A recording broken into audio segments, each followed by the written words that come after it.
ಇವತ್ತು ಸ್ಪೆಷಲ್ ದಿನ ಅಂದರೆ ನಮ್ಮ ವೆಡ್ಡಿಂಗ್ ಆ್ಯನಿವರ್ಸರಿ.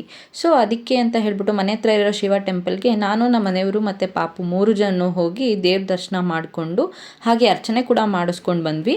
ಸೊ ನಮ್ಮ ಪಾಪು ಇತ್ತೀಚೆಗೆ ದೇವಸ್ಥಾನಕ್ಕೆ ಹೋದಾಗ ಕೈ ಮುಗಿಯೋದು ಅಡ್ಬೀಳೋದು ಎಲ್ಲ ಮಾಡ್ತಾನೆ. ಸೊ ನೋಡಿದಾಗ ತುಂಬ ಖುಷಿ ಆಗುತ್ತೆ. ಹಾಗೆ ಅಲ್ಲಿಂದ ಹೊರಟ್ಬಿಟ್ಟು ಬೇಕ್ರಿಗೆ ಹೋಗ್ಬಿಟ್ಟು ನಮ್ಗೆ ಇಷ್ಟವಾದ ರೆಡ್ ವೆಲ್ವೆಟ್ ಕೇಕ್ನ ಕೂಡ ತೊಗೊಂಡು ಅಲ್ಲಿಂದ ಮನೆಗೆ ಹೊರಟ್ವಿ. ಹಿಂಗೆ ಬೇಕ್ರಿಗೆ ಬಂದಾಗ ಕೂಡ ಪಾಪು ಏನು ಕಿರಿಕಿರಿ ಮಾಡಲ್ಲ. ಸೊ ಹಾಗಾಗಿ ಆರಾಮಾಗಿ ಹೋಗಿ ಬಂದಿದ್ದಾಯಿತು. ಸೊ ಮನೆಗೆ ಕೇಕ್ ಕಟ್ ಮಾಡಿಬಿಟ್ಟು ಸೆಲೆಬ್ರೇಷನ್ ಮಾಡೋದು ಇದ್ದೇ ಇರುತ್ತಲ್ಲ. ಸೊ ಅಮ್ಮ ಅಜ್ಜಿ ಎಲ್ಲ ಇದ್ರಿಂದ ಕೂಡ ಫ್ಯಾಮಿಲಿ ಟೈಮ್ ಆಗುತ್ತೆ ಅಂತ ಹೇಳ್ಬಿಟ್ಟು ಕೇಕ್ ಕಟಿಂಗ್ನ ಸೆಲೆಬ್ರೇಷನ್ ಮುಗಿಸಿದ್ವಿ. ಸೊ ಪಾಪು ಜೊತೆಗೆ ಇದು ನಮ್ಮ 2ನೇ ಆ್ಯನಿವರ್ಸರಿ. ಲಾಸ್ಟ್ ಇಯರ್ ತುಂಬ ಸಣ್ಣೋದಿದ್ದ, ಈ ವರ್ಷ ಒಂದು ಸ್ವಲ್ಪ ದೊಡ್ಡವನಾಗಿದ್ದಾನೆ, ಖುಷಿ ಆಗುತ್ತೆ. ಹಾಗೆ ಇವತ್ತು ಆ್ಯನಿವರ್ಸರಿ ಸ್ಪೆಷಲ್ ಅಮ್ಮ ಒಳ್ಳೊಳ್ಳೆ ಅಡುಗೆ ಮಾಡಿದ್ರು. ಸೊ ಊಟ ಮಾಡಿ ಆ್ಯನಿವರ್ಸರಿನ ಕಂಪ್ಲೀಟ್ ಮಾಡಿದ್ವಿ.